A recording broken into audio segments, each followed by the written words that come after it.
Magandang araw po. Ako si Pastor Andrew and I will be teaching our Impact first year, second semester, specifically the subjects of Pateriology and Pneumatology. Pinag-combine po natin itong dalawang subject na to.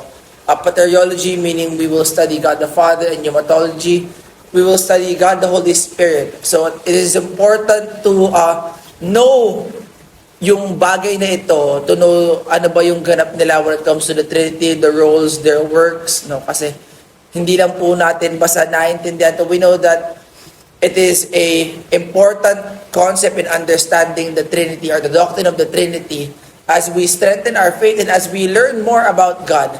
So we invite everyone, kung hindi pa po kayo nag-i-enroll sa ating Impact, it doesn't matter where you are in the world, mapamalayo, mapamalapit, we have our online learning.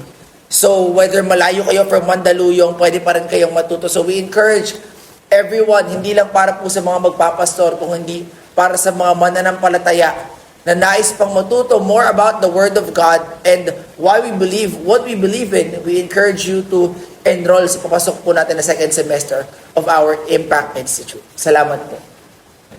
Good day to each and everyone. This is Pastor Carlo Coronel, and I'll be teaching methods of Bible study sa Impact Institute.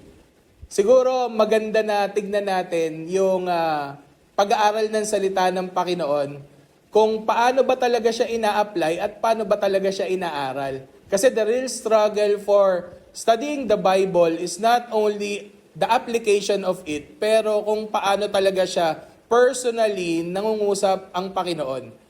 Ang napakagandang hiwaga ng salita ng Panginoon is that it speaks to us.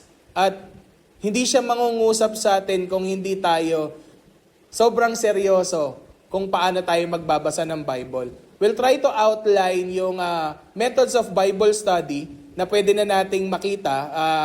Meron si Rick Warren na 12 Methods of Bible Study. Merong mga application kung paano tayo mag-aaral ng salita ng Panginoon. Pero ang pinakamahalaga for this course ay kung paano tayo mas makakaintindi ng salita ng Panginoon in our own way. Kumbaga, dito sa course na to, we'll try to develop our own method of Bible study. Kung paano talaga tayo personal na mag-aaral at kung ano yung dapat nating gawin. Siguro, ang napakaganda na dapat nating maintindihan for the studying of the Scripture is ito ay devotion. Kung paano tayo kinakausap ng Panginoon at ano ang dapat nating gawin. So, sa expectation siguro for the course, we'll try to do activities and we'll try to make our own method of Bible study. God bless you at kita-kita tayo this sem.